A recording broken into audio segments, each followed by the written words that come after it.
یہ پرانے شہر لاہور کی گلیاں تھیں، کہیں کہیں سے ٹوٹی ہوئی تو کہیں سے کچی پکی۔ یہاں قطار میں گھر بنے ہوئے تھے، زیادہ تر تو بوسیدہ ہی تھے۔ گلی کے عین بیچ میں گندے پانی کا گٹر ابل رہا تھا، جگہ جگہ کچرا پھیلا ہوا تھا۔ بارشوں کے موسم میں تو یہاں گلیاں کسی آبی نالے کا منظر پیش کرتی تھی۔ بارش کا پانی گھروں کی چوکھٹوں تک آ پہنچا تھا۔ گھر زیادہ اوپر نہیں تھے، کچھ گھروں میں تو پانی اندر بھی چلا جاتا تھا، جس کی وجہ سے وہاں کے رہنے والوں کو بہت ہی مشکلات کا سامنا کرنا پڑتا تھا، مگر سب اس کے عادی ہو گئے تھے۔ میں بھی اسی بوسیدہ محلے کی ایک مکان میں رہتی تھی۔ یہاں سب مزدور پیشہ لوگ تھے، کسی کے پاس بھی زیادہ پیسے نہیں تھے۔ میرے ابا بھی مزدوری کرتے تھے اور ہم 7 بہن بھائیوں کا پیٹ پالتے تھے۔ میری امی گھر پر کپڑے سلائی کر کے ابا کا ہاتھ بٹاتی تھی۔ ہم میں سے کوئی بھی پرائیویٹ اسکول میں نہیں پڑھتا تھا۔ ہم سب محلے کے بچے سرکاری اسکولوں میں ہی پڑھتے تھے۔ کبھی کبھی تو مجھے اس زندگی سے اکتاہٹ سی ہونے لگتی تھی۔ میں گھر کی سب سے بڑی بیٹی تھی، تو جو ہی 7ویں پاس کی، اماں نے مجھے اسکول سے ہٹا کر ایک بنگلے میں کام کے لیے رکھوا دیا۔ یہ بنگلہ ہمارے محلے سے کچھ فاصلے پر ہی بنا ہوا تھا، جو کہ پوش علاقے میں تھا۔ میں وہاں صفائی ستھرائی کا کام کرتی تھی۔ شروع میں تو مجھے صرف ایک ہیلپر کے طور پر رکھا گیا تھا۔ مجھے ٹھیک سے کام جو نہیں آتا تھا، اور پھر یہاں ہر چیز اتنی قیمتی تھی کہ ہاتھ لگاتے ہوئے بھی ڈر لگتا تھا کہ اگر ٹوٹ گئی تو اتنے پیسے کہاں سے آئیں گے اور انہیں کون دے گا۔ اسی لیے میں بہت احتیاط کرتی تھی ہر کام میں۔ شروع میں مجھے وہاں کام کرنے والی خالہ بی نے ہر کام سکھا دیا تھا۔ میں وہیں رہتی تھی ان لوگوں کی فیملی کی طرح۔ مالکن کے 2 بچے تھے، ایک بیٹا اور ایک بیٹی۔ خود وہ ایک فیشن ڈیزائنر تھیں۔ ان کے شوہر ایک بزنس مین تھے، اکثر میٹنگز کے لیے دوسرے شہروں میں جاتے رہتے تھے۔ ان کا گھر اکثر اوقات خاموش ہی رہتا تھا۔ وہ خود اپنے کام میں مصروف رہتے تھے اور ان کے بچے آیا کے ہاتھوں میں پل رہے تھے۔ مجھے انہیں دیکھ کر ان پر ترس آتا تھا۔ اتنا پیسہ، اتنی سہولیات ہونے کے باوجود وہ ماں باپ کے وقت اور توجہ سے محروم تھے، اور انہیں اس بات کا ہرگز بھی اندازہ نہیں تھا کہ وہ دونوں ماں باپ اپنے بچوں کو کس چیز سے محروم کر رہے ہیں۔ میں وہاں کام کرنے والی تمام ملازماؤں میں سب سے کم عمر تھی۔ مجھے تنخواہ بھی کم ملتی تھی۔ فی الحال صرف صفائی ستھرائی وغیرہ کا کام ہی لیا جاتا تھا مجھ سے۔ میں دل لگا کر اپنا کام پوری ایمانداری سے کرتی تھی۔ عید وغیرہ پر مالکن اضافی تنخواہ کے ساتھ کچھ کپڑے وغیرہ بھی دے دیا کرتی تھی۔ میں جو بھی کماتی تھی سیدھا جا کر اماں کے ہاتھ پہ رکھ دیتی تھی۔ کبھی میں نے اپنے لیے کچھ خریدنے کی کوشش ہی نہیں کی تھی، نہ ہی اپنے بارے میں سوچا تھا۔ بس گھر والوں کے بارے میں ہی سوچتی رہتی تھی۔ گھر کا کرایہ، بجلی گیس کا بل، یہی سب بس دماغ میں چلتا رہتا تھا۔ میں جانتی تھی کہ اس شدید مہنگائی کے دور میں گھر چلانا کتنا مشکل ہوتا جا رہا ہے۔ ہر وقت کوئی نہ کوئی خرچہ نکل آتا ہے۔ سمجھ ہی نہیں آتی تھی کہ انسان کیا پورا کرے اور کیا نہیں۔ ہمارے گھر کبھی کبھی کئی مہینوں کے بعد گوشت پکتا تھا۔ کبھی کبھی تو یوں ہوتا تھا کہ گھر پر سوائے دال سبزی کے پکانے کے اور کچھ نہیں ہوتا تھا۔ اماں نے گھر کے ایک کونے میں خود ہی کچھ سبزیاں اگا رکھی تھیں، جو گھر میں کھانا پکانے کے کام آ جاتی تھی۔ میری اماں کفایت شعار عورت تھی۔ اتنے کم پیسوں میں بھی وہ اتنے سب لوگوں کے ہوتے ہوئے بہت ہی عمدہ طریقے سے گھر کا خرچ چلا رہی تھی۔ شاید تمام مائیں ایسی ہی ہوتی ہوں گی، بس اولاد کو سکھ دینے کی کوشش میں مشغول رہتی ہیں۔ میں رات کو جلدی سو جایا کرتی تھی، کیونکہ پھر مجھے صبح کام کے لیے نکلنا پڑتا تھا۔ میں پیدل ہی جاتی تھی اور واپسی بھی پیدل ہی آتی تھی۔ میرے محلے سے ہی چند اور لڑکیاں بھی اسی طرف کام کاج کے لیے جاتی تھیں، تو ہم سب ساتھ میں ہی ایک ساتھ ہی چلے جاتے تھے۔ میں جب بنگلے پر پہنچی تھی تب تک مالکن اور اس کے بچے ناشتہ وغیرہ کر کے نکل رہے ہوتے تھے۔ میرا ان سب سے بہت کم آمنا سامنا ہوتا تھا۔ چھٹی والے دن بھی وہ لوگ کہیں نہ کہیں مصروف رہتے تھے۔ میں اندر جا کر پہلے ناشتہ کرتی تھی اور پھر اس کے بعد خالہ بی کی ہدایت کے مطابق صفائی کے کام میں لگ جاتی تھی۔ آج بھی میں حسب معمول صبح ہی صبح پہنچ گئی تھی۔ مجھے گھر پر افراتفری سی محسوس ہوئی۔ میں حیران ہوئی کہ ایسا کیا ہو گیا ہے جو تمام ملازماؤں کی دوڑیں لگی ہوئی ہیں۔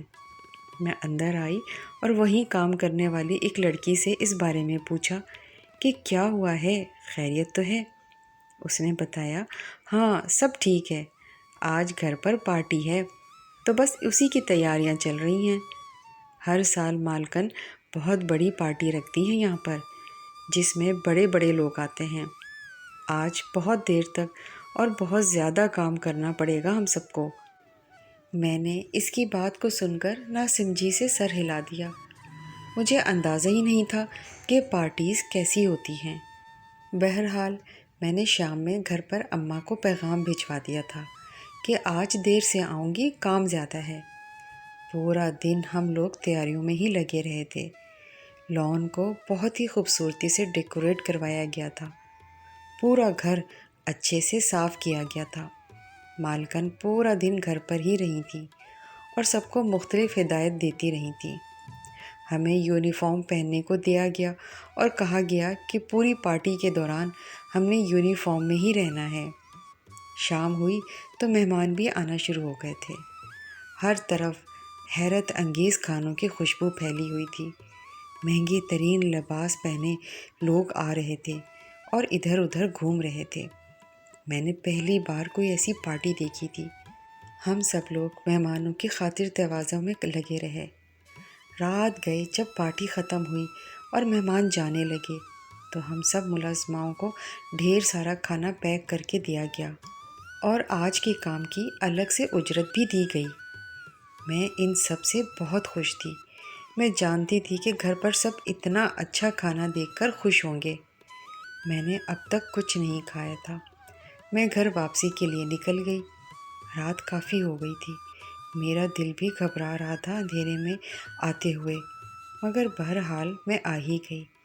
میں نے فوراً دروازہ بجایا تو اماں نے فوراً ہی دروازہ کھول دیا۔ میں نے ان کی طرف دیکھا۔ دن بھر کی تھکی ہاری وہ اب تک میرے انتظار میں جاگ رہی تھی۔ میں نے سلام کر کے انہیں کھانا پکڑایا۔ میں جانتی تھی کہ میرے انتظار میں انہوں نے اب تک کچھ بھی نہیں کھایا ہوگا۔ تبھی میں نے انہیں کہا کہ انہوں نے کھانا بھی دیا ہے، آپ نکال لائیں، میں منہ ہاتھ دھو کر آتی ہوں، پھر ہم دونوں مل کر کھانا کھائیں گے۔ اماں کچن میں چلی گئیں اور میں تازہ دم ہو کر آ گئی۔ تھوڑی دیر میں ہی اماں کھانا گرم کر کے لائیں، جسے دیکھ کر میری بھوک ہی چمک اٹھی تھی۔ ہم نے مل کر کھانا کھایا اور پھر میں نے چائے بنائی۔ چائے پی کر بستر پر جیسے ہی لیٹی سو گئی۔ اگلے دن پھر چھٹی تھی، اس لیے دیر تک سوتی رہی تھی۔ کچھ دن گزرے، میں اب بھی ویسے ہی کام پر جا رہی تھی۔ ایک دن اماں نے مجھے اپنے پاس بلایا اور کہا، اب تمہاری شادی کی عمر ہو رہی ہے، اب ہم تمہاری شادی کرنا چاہتے ہیں۔ ہم چاہتے ہیں کہ وقت پر تم اپنے گھر کی ہو جاؤ، اپنی زندگی کی شروعات کرو۔ کب تک یوں تم ہمارے لیے خود کو تھکاتی رہو گی؟ اماں کی بات پر میں نے کہا، نہیں اماں، مجھے اپنے گھر والوں کے لیے کچھ کرنا بہت اچھا لگتا ہے۔ آپ اور ابا بھی ہمارے لیے تو اتنا کچھ کرتے ہیں نا۔ میں نے کبھی زندگی میں کسی ہم سفر کے بارے میں نہیں سوچا تھا، نہ ہی اپنی پلکوں کی دہلیز پر ایسے خواب سجائے تھے۔ زندگی میں کبھی اتنا موقع ہی نہیں ملا تھا، کبھی سوچا ہی نہیں تھا کہ کسی کی ضرورت بھی ہے مجھے۔ میں نے تو کبھی ایسے جذبات پروان ہی نہیں چڑھنے دیے تھے۔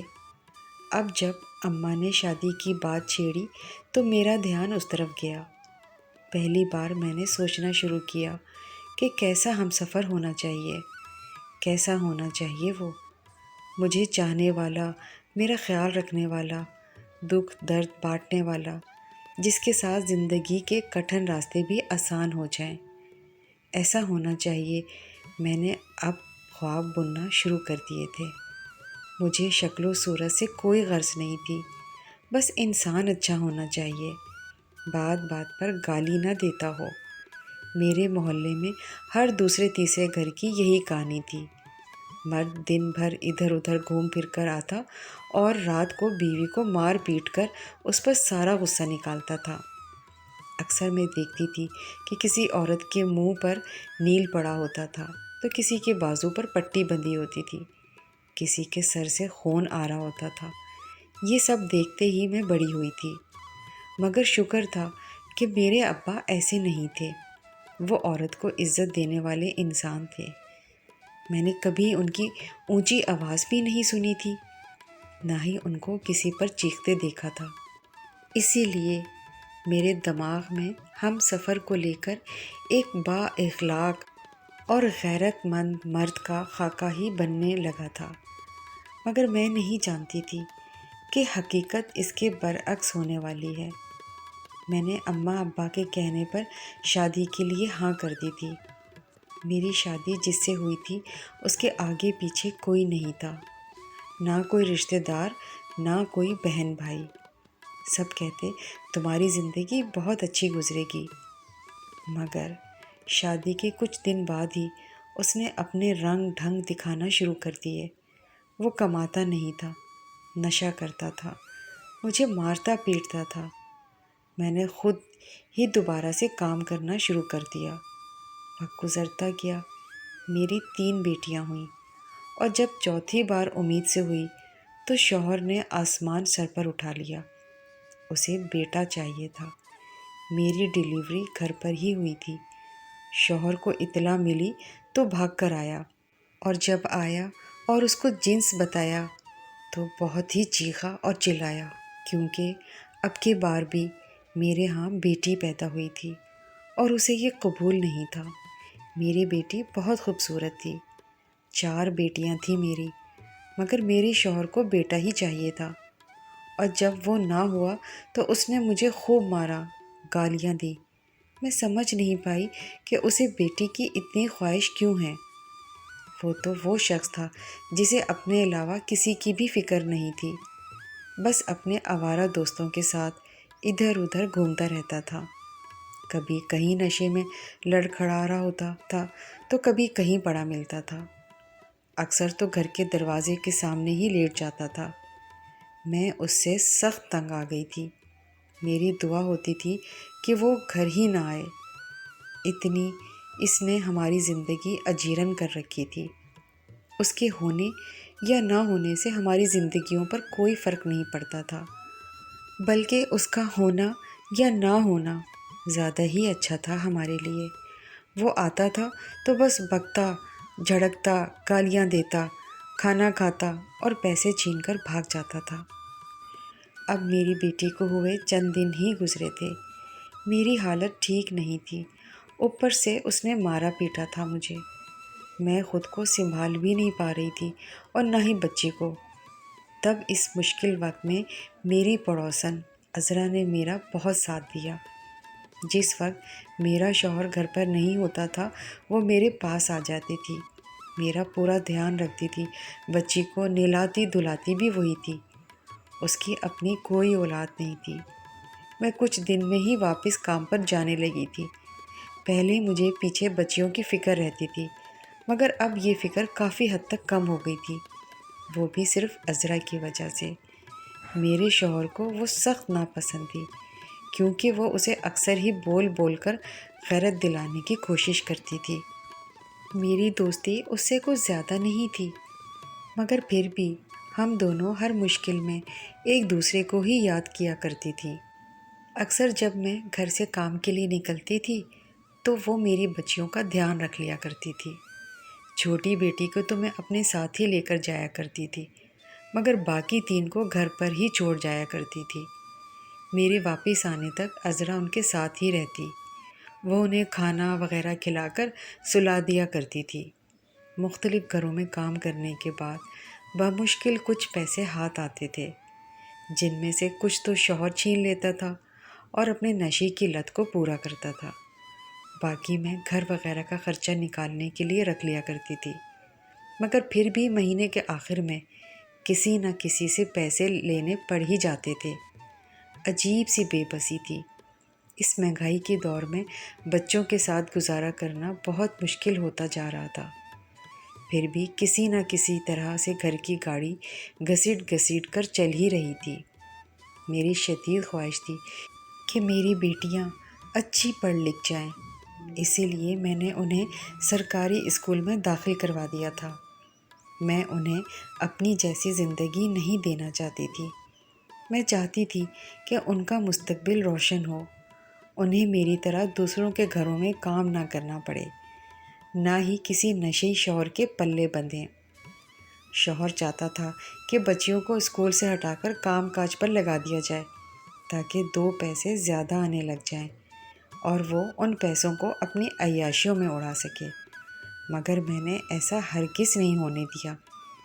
مجھے بھلے پورا دن ہی کیوں نہ لوگوں کی جھڑکیاں کھا کھا کر کام کرنا پڑتا تھا، مگر میں اپنی بچیوں کو ایسا ہرگز نہیں کرنے دے سکتی تھی۔ میں انہیں رلتے نہیں دیکھ سکتی تھی، تبھی پوری جان لگا کر میں کما کر لاتی تھی اور ان کی تعلیم وغیرہ کا دھیان رکھتی تھی۔ میری بیٹیاں پڑھائی میں بہت اچھی تھیں، آج تک ان کی کبھی بھی اسکول سے کوئی شکایت نہیں آئی تھی۔ گھر کے کاموں میں بھی وہ میرا ہاتھ بٹاتی تھی۔ میں جانتی تھی کہ انہیں اپنے باپ سے کوئی لگاؤ نہیں تھا، مگر پھر بھی میں نے کبھی بھی ان کو ان کے باپ کو لے کر کوئی نہیں بھڑکایا تھا، کیونکہ میں نہیں چاہتی تھی کہ ان کے ننھے سے دماغ میں ایسا کوئی تصور بیٹھ جائے جو زندگی میں آگے جا کر ان کے لیے مشکلات کھڑی کر دے۔ اسی لیے جتنا ممکن ہو سکتا تھا میں انہیں گھریلو جھگڑوں سے دور رکھنے کی کوشش کرتی تھی۔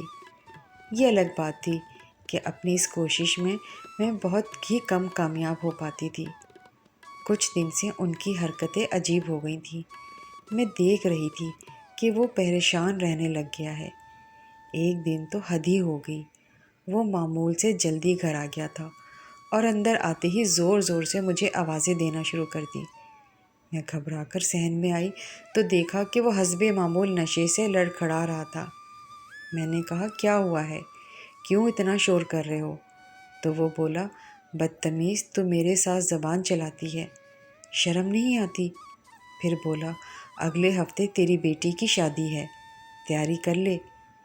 میں اس کے منہ سے بیٹی کا شادی کا سن کر کانپ کر رہ گئی۔ میں جانتی تھی اس نے اپنے جیسے کسی اوباش کو ہی داماد کے طور پر چنا ہوگا، اور میرا اندازہ غلط نہیں نکلا۔ اس نے اپنے سب سے اوباش دوست کو اپنا داماد بنانے کا سوچ لیا تھا۔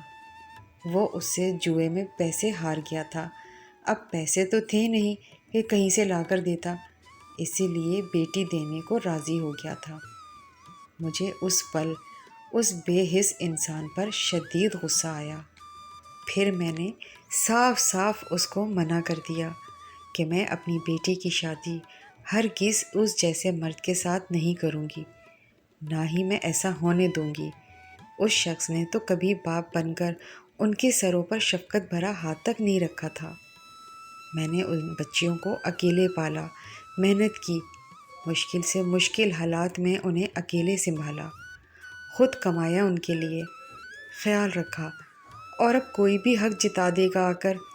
میں کسی کو بھی میری بیٹیوں کی زندگی خراب نہیں کرنے دے سکتی تھی، چاہے کچھ بھی ہو جائے۔ میرا انکار سن کر شوہر کو سخت غصہ آیا اور اس نے مجھے خوب مارا، مگر میں نے بھی تہیہ کر لیا تھا کہ میں ایسا ہرگز بھی نہیں ہونے دوں گی۔ میں آج تک اپنے لیے نہیں لڑی تھی، اپنے اوپر ہوئے مظالم پر کبھی کچھ نہیں بول سکی تھی، مگر اب بات میری اولاد کی تھی، اور جب بات اولاد کی آ جاتی ہے تو عورت چاہے کتنی ہی کمزور کیوں نہ ہو، وہ ساری دنیا کے سامنے اولاد کے لیے ڈٹ کر کھڑی ہو جاتی ہے۔ میں بھی ایسے ہی ڈٹ گئی تھی۔ میری سب سے بڑی بیٹی کی ویسے بھی ابھی عمر ہی کیا تھی جو میں اسے اس جہنم میں جھونک دیتی، اس کے باپ کو اسے جوئے میں ہارنے دیتی۔ آئے روز ہماری لڑائی ہونے لگی۔ میں نے تنگ آ کر عذرا کو سب کچھ بتا دیا۔